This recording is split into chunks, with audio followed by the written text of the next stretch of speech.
Teduhkan hati kami Tuhan, dan berikan kami pewahyuan yang sedalam-dalamnya. Hanya di dalam satu nama Yesus Kristus Tuhan kami berdoa dan mengucap syukur. Kita sama-sama katakan, amin. Haleluya.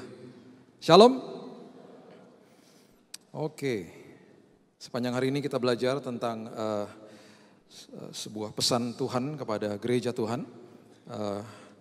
Ada teguran, ada pesan, ada pujian juga yang Tuhan berikan kepada 7 gereja di kitab Wahyu. Dan ini perlu disikapi dengan baik dan benar. Dan saya akan kutip dari, atau kita akan dalami pada sore hari ini tentang gereja yang namanya gereja Efesus. Ini gereja yang pertama yang disebutkan, dan ada 6 lagi. Dan gereja ini adalah gereja yang menjadi gereja ideal pada saat itu. Kenapa ideal? Karena banyak sekali yang dilakukan di gereja ini menjadi panutan pada saat itu. Efesus pada saat itu ada letaknya di Asia Kecil, dan Efesus ini adalah wilayah daripada Yunani, dan kemudian diambil alih oleh kepemerintahan Roma pada saat itu. Dan surat atau teguran Tuhan kepada jemaat di Efesus itu diberikan khusus kepada Yohanes murid Yesus, yang satu-satunya yang tidak mati martir, sempat luka bakar, melarikan diri, mengasingkan diri ke Pulau Patmos. Dan di pulau itu dia menulis pewahyuan atau pesan Tuhan, teguran kepada gereja-gereja, ada 7 gereja, dan yang sangat ideal dan sangat luar biasa hebatnya tadinya, gereja ini namanya gereja di Efesus. Nanti bulan Desember ini kami akan membawa rombongan untuk pergi ke Pulau Patmos untuk belajar banyak sekali pewahyuan yang Tuhan berikan kepada Yohanes di tempat itu. Buka bersama-sama saya di Wahyu pasal yang kedua, Wahyu pasal yang kedua, ayatnya pertama sampai yang kelima. Kita akan bedah apa yang terjadi pada saat itu, supaya kita mengerti, supaya ini tidak terulang lagi dalam kehidupan, karena ada pesan yang sangat penting yang Tuhan berikan kepada jemaat di Efesus. Wahyu pasal yang kedua ayat yang pertama. Tuliskanlah kepada malaikat jemaat di Efesus, inilah firman dari Dia yang memegang ke7 bintang itu di tangan kanannya dan berjalan di antara ke7 kaki dian emas itu. Perhatikan ayat 2. Aku tahu segala pekerjaanmu. Ini adalah sesuatu yang pernah dilakukan oleh gereja itu. Baik jeripayahmu maupun ketekunanmu. Aku tahu bahwa engkau tidak dapat sabar terhadap orang-orang jahat. Mereka adalah gereja yang sama sekali tidak kompromi. Bahwa engkau telah mencobai mereka yang menyebut dirinya rasul. Mencoba itu maksudnya menguji gitu ya. Tetapi yang sebenarnya tidak demikian, bahwa engkau telah mendapati mereka pendusta. Mereka punya discernment spirit yang bisa membedakan mana yang salah, mana yang benar. Ayat 3, dan engkau tetap sabar dan menderita oleh karena namaku. Mereka tekun di dalam penderitaan mereka, di dalam aniaya dan lain sebagainya. Dan engkau tidak mengenal lelah. What a ideal church. Gereja yang sangat ideal pada saat itu. Perhatikan ayat 4. Namun demikian, aku Tuhan mencela engkau. Mencela itu artinya despise. I despise you. Ada 2 kata yang sangat berat dalam firman Tuhan yang diucapkan oleh Tuhan. Yang pertama diucapkan oleh Yesus di perjanjian baru yang merupakan kata celakalah. Celakalah di downgrade dari kata sebenarnya artinya mati saja kamu. Wow, bahasa Inggrisnya wow. Itu diucapkan kepada orang Farisi yang sering menghakimi. Dan bobot kata yang juga berat yang Tuhan katakan ada di ayat ini. Aku mencela engkau. I despise you. Karena engkau, perhatikan kalimat ini, telah meninggalkan kasihmu yang semula. Wow. Aku mencela engkau karena engkau meninggalkan kasih mula-mula. Ayat yang kelima dikatakan, sebab itu ingatlah betapa dalamnya engkau telah jatuh. Ini akibatnya kalau engkau meninggalkan kasih mula-mula. Dan perhatikan kalimat ini, bertobatlah dan lakukan lagi apa yang semula engkau lakukan. Lakukan lagi apa yang semula engkau lakukan. Go back to the first love. Kembali ke dalam kasih mula-mula. Itu maksudnya. Jika tidak demikian, aku akan datang kepadamu dan aku akan mengambil kaki dianmu dari tempatnya jikalau engkau tidak bertobat. Dengan kata lain, kaki dian diangkat itu berarti kemuliaan Tuhan hilang dari gereja itu. Berarti rancangan rencana Tuhan hilang dari kehidupan itu. Matius 25 mengatakan ketika talenta satu tidak dikelola dengan baik, talenta itu diambil, dipindahkan kepada orang yang bisa mengelola. Karena kerajaan surga selalu mencari partner untuk bekerja sama dan menjadi pengelola yang hebat. Ketika engkau tidak kembali ke dalam kasih mula-mula, kaki dian itu aku angkat. Kemuliaan itu tidak ada lagi padamu. Rencana dan rancanganku yang begitu dahsyat atas hidupmu terangkat dari hidupmu. Go back to the first love. Kenapa itu begitu penting? Kenapa itu begitu luar biasa? Tadi kita sudah baca di ayat yang kedua dan ketiga, gereja itu tadinya dahsyat. Ada kandungan-kandungan di dalam ayat ini yang sangat luar biasa ketika manusia berjalan di dalam kasih mula-mula. Saya akan berikan judul 6P atau 6 P's. Huruf P. Yang saya akan berikan judulnya dalam bahasa Inggris saja supaya saudara mengerti karena ini ada hubungannya dengan ayat ini. P yang pertama adalah passion. Orang yang ada di dalam kasih mula-mula pasti ada passion atau gairah yang luar biasa. Dan passion atau gairah itu adalah sesuatu yang mendorong manusia sehingga ketika manusia mengalami kasih mula-mula, dia melakukan hal-hal yang luar biasa. Kenapa luar biasa? Karena kasih mula-mula selalu memperhatikan dan kemudian mendahulukan kepentingan pihak kedua. Selalu begitu. Baik itu terhadap manusia atau terhadap Tuhan. Selalu yang dipentingkan pihak kedua. Itu bobot atau itu kehebatan daripada kasih mula-mula. Makanya mereka gak kompromi. Makanya mereka begitu cakap, begitu luar biasa. Semuanya untuk Tuhan. Begitu juga ketika kita jatuh cinta kepada seseorang.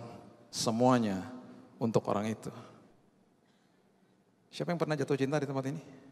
Angkat tangan sama-sama saya yuk. 1, 2, 3. Makasih Tuhan yang gak angkat tangan. Ampuni mereka karena mereka pendusta besar Tuhan. Gak mungkin gak jatuh cinta. Orang yang jatuh cinta, perhatikan ini baik-baik. Selalu intensitas, kualitas, dan prioritas tinggi. Orang yang jatuh cinta selalu intensitas, prioritas, dan kualitas tinggi. Coba ingat-ingat kasih mula-mula. Baik itu terhadap Tuhan atau terhadap manusia. Intensitasnya tinggi, prioritasnya tinggi, kualitasnya tinggi. Karena semuanya buat orang itu. Atau semuanya buat Tuhan. Makanya kenapa ketika saya dulu waktu mendatangi pacar saya yang sekarang jadi istri saya. Sesibuk-sibuknya dia sempat bilang gini sama saya. Kamu kan sibuk, kok bisa ke sini? Bisalah. Karena intensitas, prioritas, dan kualitas untuk dia. Semua kepentingan bukan kepentingan saya, untuk dia. Itu kasih mula-mula. Makanya dahsyat. Catat juga ini baik-baik ketika intensitas, prioritas, dan kualitas ketika itu dijaga. Itu sama dengan konsisten. Dan orang yang konsisten itu jarang. Orang yang konsisten itu jarang ditemui. Yang mulai hebat banyak. Yang bertobat banyak. Hidup konsisten susah. Bagaimana hidup konsisten? Jaga kasih mula-mula. Intensitas, prioritas, dan kualitas. Ketika itu dijaga, konsisten. Orang yang konsisten dimintai pendapat sama orang lain. Orang yang konsisten dicari sama orang lain. Orang yang konsisten dipercaya sama orang lain. Gak usah banyak bicara. Konsisten aja. Jadi berkat bagi orang lain. Itu aja. Makanya waktu masih pacaran bukain pintu mobil. Sekarang anak udah 18-11 tahun masih bukain pintu mobil. Masih. Istri saya bilang begini, aku juga bisa. Saya bilang, aku juga tahu. Yuk kita jaga kasih mula-mula supaya kita konsisten. Dulu waktu pacaran telepon-teleponan. Sekarang masih telepon-teleponan gak? Masih. Jam 9 pagi dia sudah sampai rumah. Dia kerja di rumah. Setelah anterin anak sekolah jam 9 saya telepon. Halo, kamu di mana? Ya di rumah lah. Kamu kan tahu, kok nanya? Iya, iseng aja. Jam 11 siang telepon lagi. Halo, terus bingung mau mesti ngomong apa karena semua udah diomongin. Jadi diem-dieman di telepon. Udah ya? Oke, udah bye. Jam 2 siang telepon lagi. Sebentar dari sini saya harus langsung ke airport balik. Dia selalu jemput saya. Temen ngobrol dari dulu. Saya menikah dengan sahabat saya. Pasti nanti di mobil ngobrol pasti. Itu momen yang saya selalu nantikan ketika saya keluar kota, pulang, dijemput sama dia. Aduh, indahnya luar biasa. Temen ngobrol. Ketika saya katakan gini sama dia, ketika kita menjaga intensitas, prioritas, dan kualitas, kita didapati konsisten, kita paling tidak jadi berkat buat anak-anak. Makanya saya punya teman yang waktu masih pacaran, pacarnya di luar kota. Ketika dia cerita sama saya, waktu pacarku di luar kota malam-malam aku nyalain telepon loh, taruh di sini. Aku bilang sama pacarku, jangan matiin ya, biar kita sama-sama mendengar dengkur kita sampai pagi. Wih elah, 6 jam, 7 jam telepon nyala terus, pulsa habis gak apa-apa. Makanya orang kalau ditemuin di food court, lagi ngobrolnya begini, handphone ditaruh, dua-duanya gini. Itu lagi pacaran. Tapi kalau dua-duanya udah begini, itu udah 10 tahun kawin. Gak ngobrol lagi. Gampang kok deteksinya. Saya masuk ke Grab, ya mobil Grab di Jakarta. Penumpang kan, saya masuk. Wah dalamnya ada salibnya, sepertinya bapaknya baik gitu orangnya. Siang pak, siang pak, dalam hati, anak Tuhan. Baru jalan berapa kilo dapat telepon. Dapat telepon tiba-tiba dia marah-marah. Iya kenapa? Udah jangan telepon-telepon, saya lagi sama penumpang. Pruk ditaruh teleponnya. Kenapa tuh mas? Istri saya telepon-telepon terus. Kaget saya. Pasti waktu pacaran gak gitu. Karena apa? Ketika kasih mula-mula semuanya untuk orang itu. Dengan berjalannya waktu berubah kepentingan saya yang terutama. Hati-hati. Itu orang yang sudah melupakan kasih mula-mula, kepentingan pribadi jadi nomor 1. Dan akhirnya masuk dalam dosa yang lebih dalam. Begitu juga dengan Tuhan. Awalnya cinta Tuhan buat Tuhan semua. Tapi dengan berjalannya waktu seringkali berubah, kepentingan saya nomor 1. Kita minta, kita tagih dan kita berikan kondisi dan syarat kepada Tuhan. Akhirnya ujung-ujungnya kecewa sama Tuhan. Karena lupa sama kasih mula-mula. Kalau kasih mula-mula semuanya untuk Tuhan kok. Gak ada kondisi apa aja Tuhan yang terbaik terserah Tuhan. Gitu. Makanya diajak ngopi orang yang baru bertobat susah. Kamu ngopi sama aku hari Senin bisa gak? Gak bisa. Kenapa? FA. Ya elah. Hari Selasa nggak bisa, FA kedua, banyak banget FA-nya. Iya. Rabu nggak bisa, kebaktian tengah minggu, banyak banget sih Betania acaranya. Kamis nggak bisa, FA ketiga, banyak banget sih FA-nya. Iya, semua rumah aku datengin, makan gratis, kurang ajar. Jumat nggak bisa, aku ikutan sama anak musik, latihan musik. Nah, Sabtu nggak bisa, youth. Lah, Yud, kamu kan udah tua, jangan salah. Sekarang kadang-kadang sekolah minggu aku datengin kok, haus firman. Firman anak-anak aja aku dengerin. Kebaktian WBI kaum ibu aja aku dengerin sampai aku diusir. Minggu, nggak apalagi minggu, 4 kali nginden 4 kali. Dari pagi sampai sore. Sepanjang hari itu dinginden, iya. Kan di jeda-jeda ibadah kan bisa ketemu, nggak bisa. Aku nyapu-nyapu, bersih-bersihin toilet malahan. Cinta sama Tuhan, cinta. Aku lagi dalam proses minta-minta kunci gereja, kalau bisa aku yang pegang kunci gerejanya. Kalau bisa aku nginep di gereja. Cinta kepada Tuhan. Orang kayak gitu tungguin aja 6 bulan. Tanya lagi, bisa ngopi gak sekarang? Bisa lah, fleksibel sekarang waktuku. Udah gak gereja tiap hari? Enggak lah, FA cuma butuh sekali, ibadah yang sore aja jam 5 cukup. Fleksibel. Saya gak bilang saudara harus ke gereja tiap hari. Cuman itu ciri-ciri orang yang punya kasih mula-mula tuh kayak gitu tuh, hebat. Makanya firman Tuhan katakan kembali ke dalam kasih mula-mula. Karena ketika kau menemui kasih mula-mula semuanya untuk Tuhan, gak ada kepentingan pribadi. Ketika pernikahanmu sedang kering pada saat ini, kembali ke dalam kasih mula-mula. Ketemu sama pasanganmu, bahas apa yang kau telah lakukan dulu waktu engkau sedang pacaran. Jaga itu. Makanya saya sangat setuju dengan kata-kata tadi. Successful Bethany family, keep the fire. Keep the fire. Karena ada kandungan yang dahsyat di dalam kasih mula-mula. P yang kedua. Namanya planning. Buka bersama-sama saya di ayat yang tadi. Wahyu 2. Ayat yang kedua mengatakan begini. Wahyu 2 ayat yang kedua. Aku tahu segala pekerjaanmu, baik jerih payahmu. Bahasa Inggrisnya adalah deeds and hard work. Deeds artinya action performed with intent. Sesuatu yang dilakukan dengan perencanaan yang hebat. Deeds and hard work. pekerjaan dan bekerja dengan sangat giat dan jeripayah. Planning. Kenapa planning? Kenapa perencanaan itu penting dalam kehidupan? Penting. Karena kalau enggak manusia enggak bergerak. Manusia cuma nge-flow aja, ikut aja lah Tuhan mau bilang apa. Enggak gitu. Tuhan mau kita gerak kok. Dan di dalam pergerakan itu baru Tuhan kemudian tentukan arah-arahnya. Amsal pasal yang ke-16 ayat yang pertama mengatakan begini. Tuhan gak mau saudara malas. Amsal 16 ayat pertama, manusia dapat menimbang-nimbang dalam hati. Tetapi jawaban lidah berasal daripada Tuhan. Ayat yang ketiga, serahkanlah perbuatanmu kepada Tuhan. Serahkan your work, bahasa Inggrisnya. Your deeds, your action.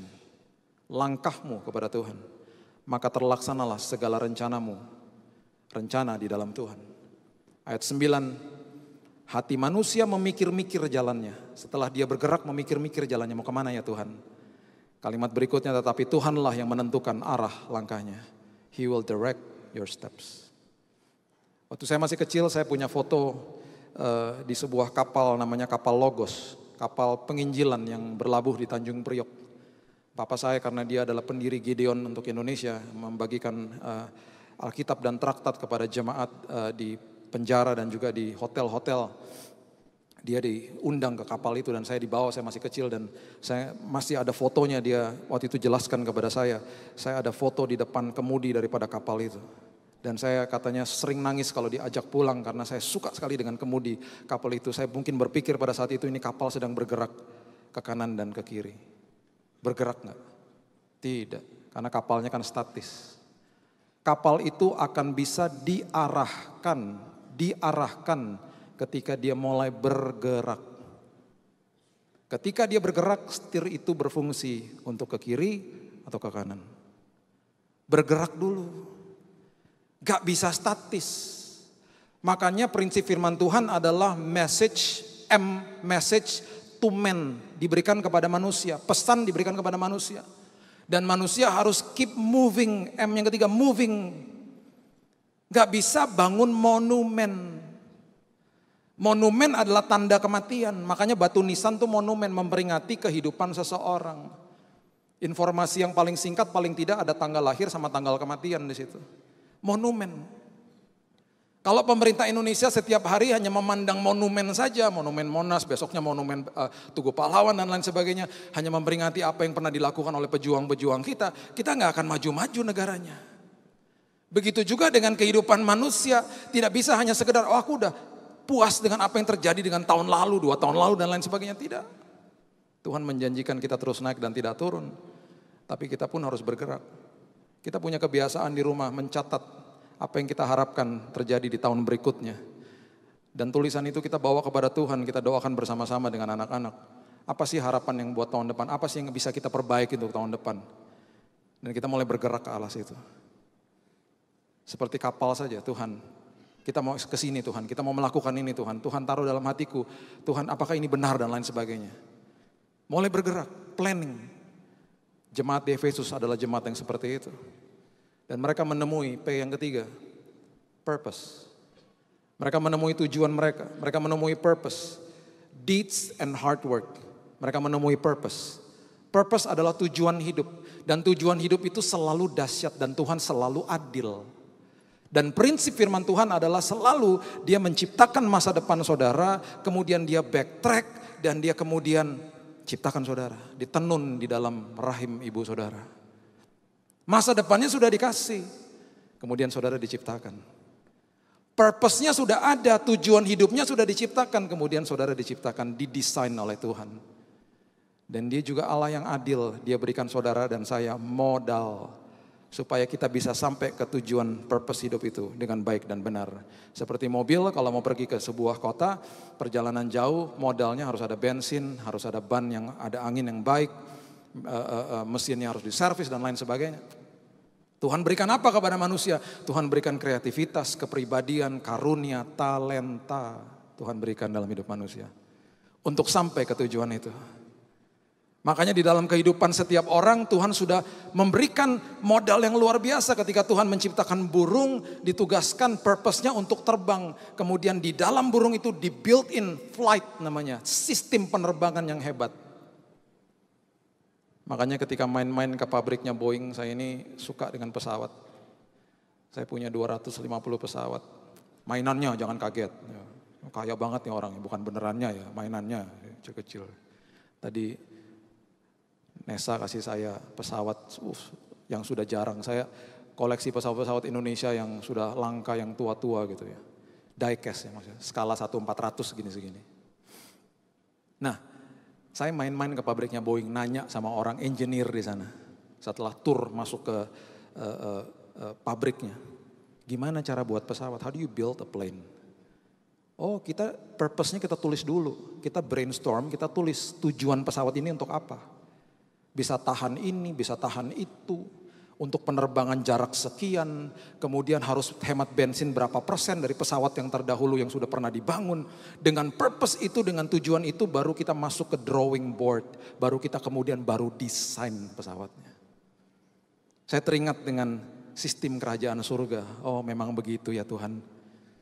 Pencipta kita adalah pencipta yang agung sampai-sampai kehidupan roda, kehidupan manusia pun akhirnya harus begitu. Diberikan masa depan purpose-nya, baru kemudian manusia dibuild. Makanya kenapa saudara dan saya tidak salah, kita lahir di keluarga yang tidak pernah salah. Tuhan sudah tentukan dari awal yang terbaik bagi saudara dan saya. Makanya kenapa paling tidak kita bisa mendeteksi apapun kehebatan yang Tuhan berikan dalam hidup ini, paling tidak dari beberapa hal-hal yang kita pelajari lah dalam hidup ini. Ada contohnya misalnya tes kepribadian. Itu aja saudara bisa menemui bahwa setiap orang itu beda-beda. Ada yang dominan, intim, stabil, cermat dan lain sebagainya. Istri saya pernah ambil tes itu, dia dideteksi intim. Orang intim itu punya kelemahan. Semua personality traits ini, semua kepribadian ini punya kelemahan dan kelebihan.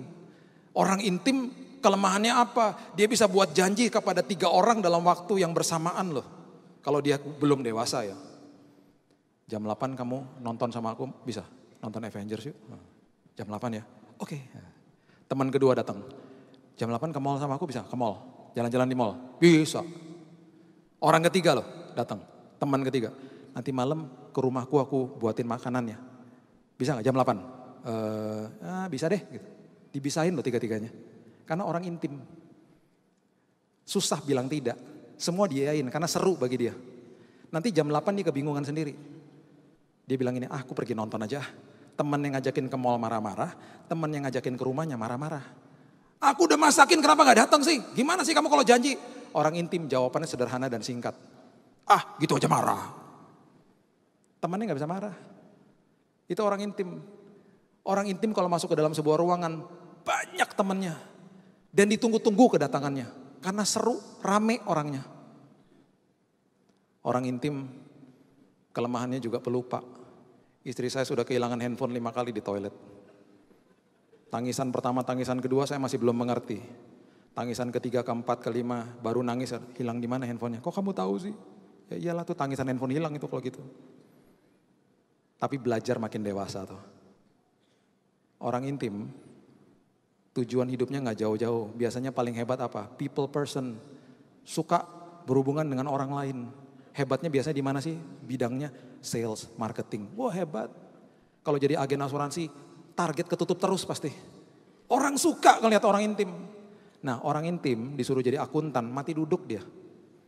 Ngeliatin angka di komputer, mati duduk dia. Makanya kenapa ketika masuk ke yayasan kami ada tes itu juga. Supaya mengerti ini orang tepat gak sih di posisinya. Saya ini dideteksi stabil cermat. Kelemahannya apa? Kurang fleksibel, kaku. Kebanyakan planning. Planning terus gak jadi-jadi misalnya. Istri saya bilang gini, kamu tuh fleksibel dikit dong. Jadi dari hal ini saja akhirnya kita belajar mengerti, belajar mengampuni, belajar submission, belajar menerima satu sama yang lain. Karena setiap orang punya kehebatan masing-masing. Jangan kubur mimpi anakmu saudara. Semua profesi yang Tuhan berikan itu dari surga adanya. Saya sangat sedih ketika anak 17 tahun datang kepada ayahnya di depan mata saya. Ditanya, ngobrol-ngobrol gitu. Kamu mau sekolah apa? Aku nanti mau ambil musik. Papanya bilang gini, mau dapat uang dari mana kamu ambil musik? Melecehkan Tuhan itu. Enggak semua profesi itu harus jadi dokter, insinyur, ekonom, enggak begitu. Ada yang orang-orang yang Tuhan ciptakan jadi artis, jadi pelukis, jadi musisi. Enggak bisa. Carilah dahulu kerajaan Allah dan kebenarannya, maka segala sesuatu ditambah-tambahkan. Bukan kejar uangnya, enak aja. Melecehkan Tuhan itu. Jangan mengubur mimpi anakmu, fasilitasi mereka. Saya punya 2 anak, yang satunya otak kanannya jago. Artnya hebat, otak kanan. Suruh belajar matematika jeblok, harus ditemenin. Yang adiknya, wah matematikanya 100 terus.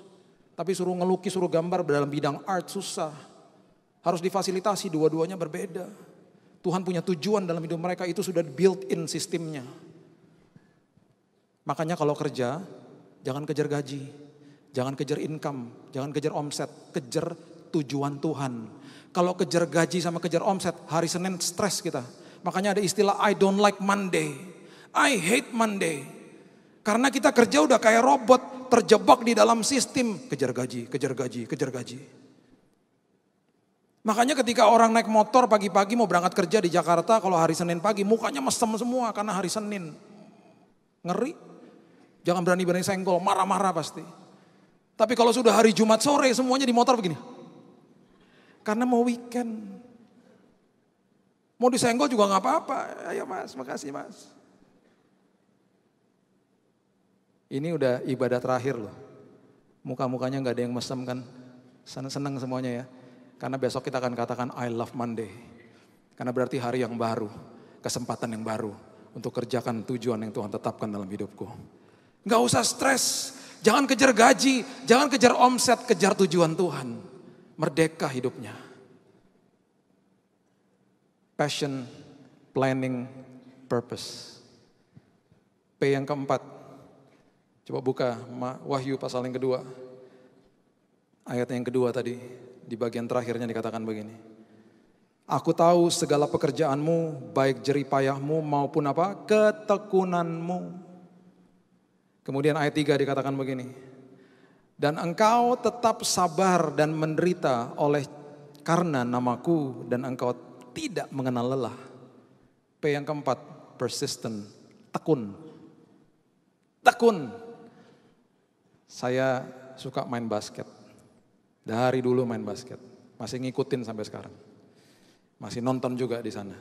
Langsung suka saya.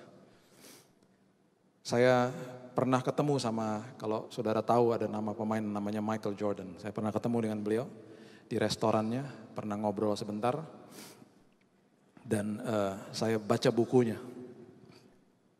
Salah satu etos kerjanya dia adalah, dia harus syuting ke basket 1.500 kali per hari.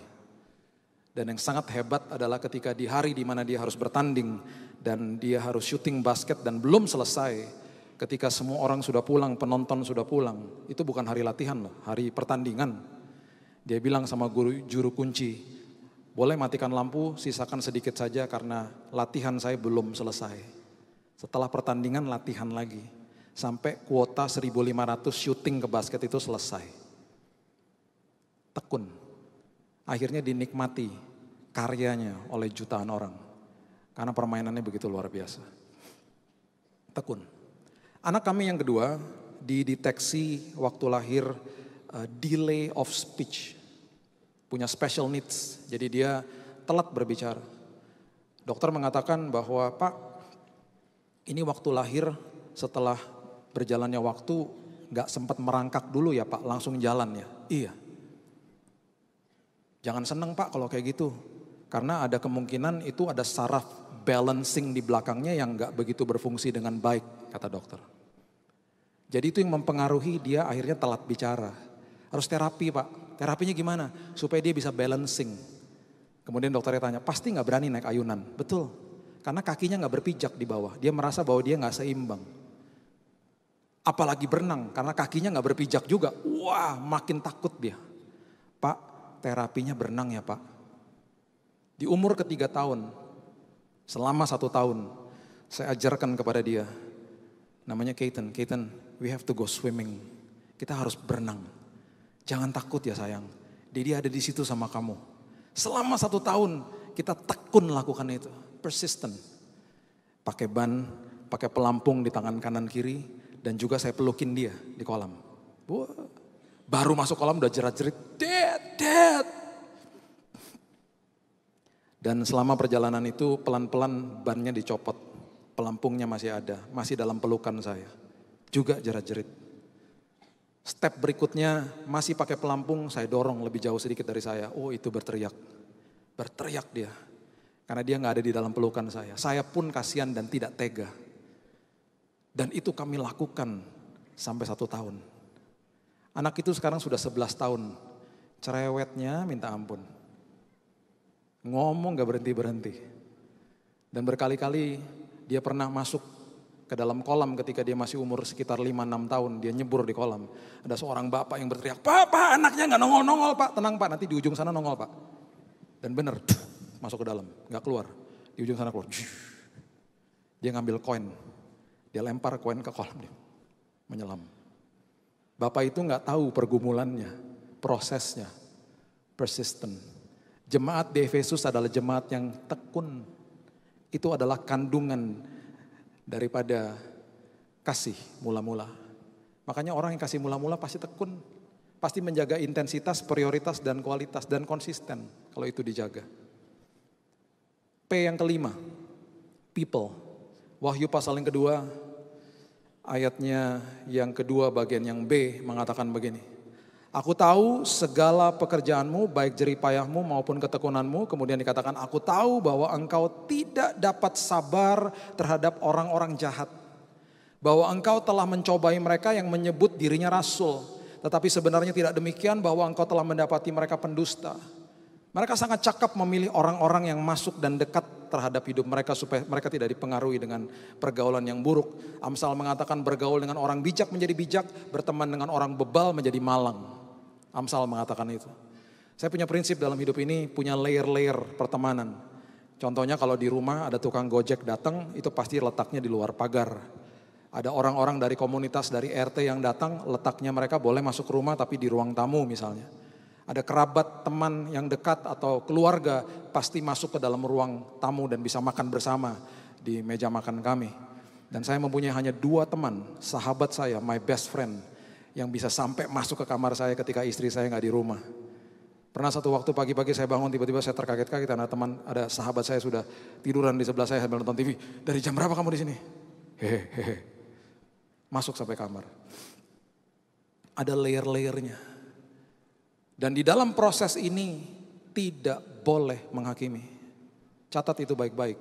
Penghakiman adalah tugasnya Tuhan, bukan tugas kita. Tugas kita mengasihi, tapi perlu bijak dalam pergaulan. Ajari keturunan kita, ajari generasi berikutnya.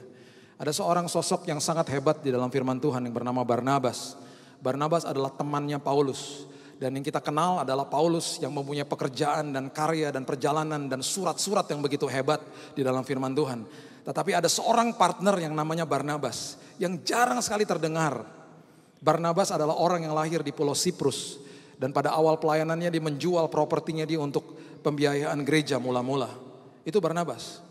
Dan Barnabas adalah orang yang mempunyai andil yang besar untuk mengenali Paulus kepada jemaat di Antioquia. Antioquia adalah markas besar daripada gereja mula-mula. Itu Antioquia.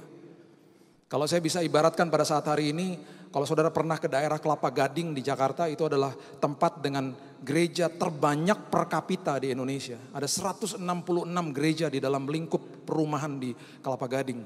Ada 400 kebaktian setiap hari Minggu. Kebanyakan gereja di situ. Teman baik saya Pak Roy yang di Huta Soet pernah katakan, jangan kamu buka-buka gereja di sana, kriminal rohani kamu. Kebanyakan gereja di sana. Kalau saudara nggak ada dana untuk ke Holy Land, ke Kelapa Gading aja udah cukup. Itu udah Holy Land itu. Luar biasa, markas-markas gereja-gereja ada di situ. Pelayanan-pelayanan di situ dan lain sebagainya. Itulah gambaran kira-kira tentang Antioquia.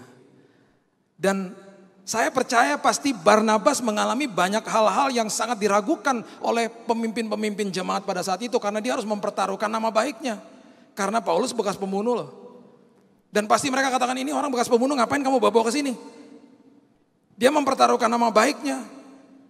Dia yang harus pasang badan. Enggak, orang ini udah tobat, tenang aja dan lain sebagainya. Singkat cerita,